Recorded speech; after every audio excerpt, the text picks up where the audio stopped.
I didn't even get him. Oh, no. We got some. Oh, thank you. There's plenty more on that side too, I think. Thank you. You don't have any red pens? Okay. I can see that. Yes. Ohio. Watashi wa Shannon desu. I'm going to talk today about cosplay.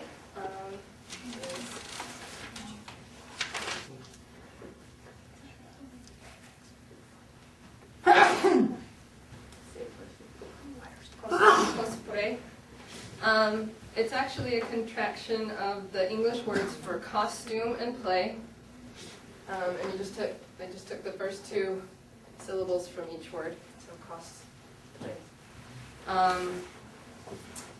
It's common in Japan to abbreviate things by combining the first two words. If you look, for example, Pokemon is shortened from Pocket Monsters. Professional wrestling, puroresu. But what cosplay is it's a Japanese subculture that's based on dressing up as characters from manga, anime, video games, Japanese pop or rock bands, TV shows, or fantasy movies. So I brought in some models today.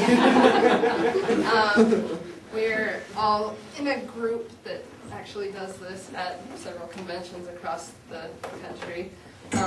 We're doing a group from Kingdom Hearts 2.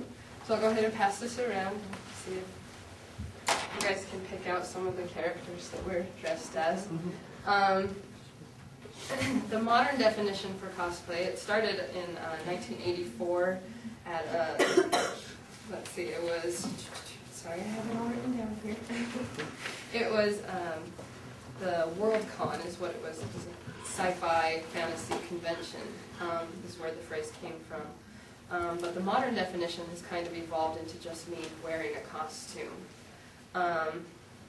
In Japan, you'll see like-minded people will gather to look at each other's costumes, to display their own that they have made.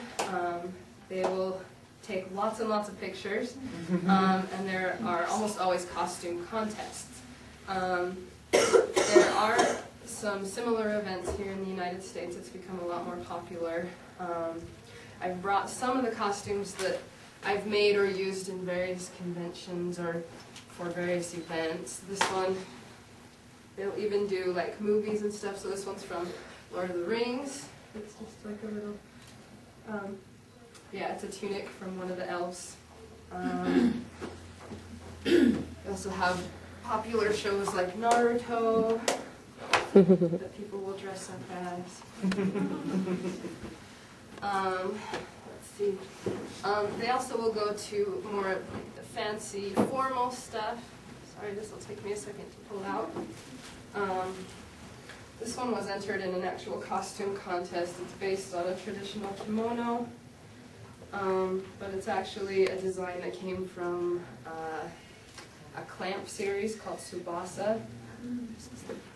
Yeah, I'll just set that over here.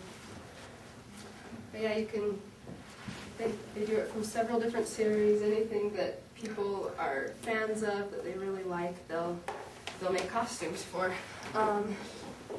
Let's see. It's actually seen at a lot of public events, like for video game shows, people will dress up. They'll actually do cosplay parties where they'll all just gather to come and hang out and take pictures. They also do it at amusement parks in Japan. It's a lot like you would go to Disneyland and you'd see people dressed up as Aladdin or Ariel or Sleeping Beauty, that sort of thing. Let's see. Some of the more enthusiastic cosplayers will gather on the weekends in places like Tokyo's Harajuku or Akihabara districts, where they actually have cosplay cafes. People will dress up in costume and serve their patrons, who are usually fans of different video game or anime and things like that. The most popular event in Japan for cosplayers is a semi-annual doujinshi market. Doujinshi are fan comic books. So they'll, not only will we dress up, they'll also create their own comics based off of a series or a video game that they like. And that's called Komiket. It's held in summer and winter, and usually they'll get hundreds of thousands of attendees, and several thousand cosplayers will come to these, and they'll also exhibit their costumes, even though it's in summer and winter, so it'll be really, really hot or really, really cold, and they'll still come dressed up. Let's see. Japanese cosplayers will often refer to themselves as reiazu. So cosplay, yazu. Let's see. I have it written here.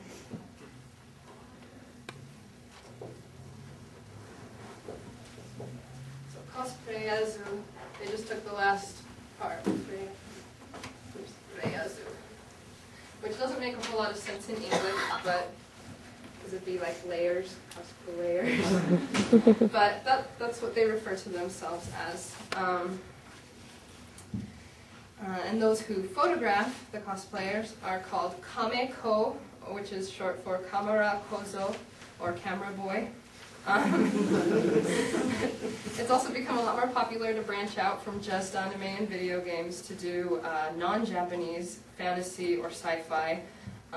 They've photographed at movie premieres. They'll do things like everyone will dress as things from The Matrix or Star Wars, Harry Potter, Lord of the Rings. They'll put together these giant cosplay events.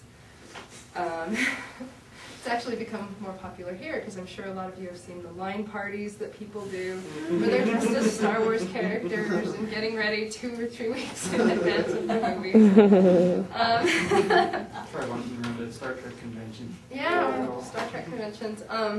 Recently, it's also been more acceptable to create your own original costumes that are based on existing fashions or anime themes. So they'll just kind of, they'll see style from an anime or video game and they'll be like, well, I really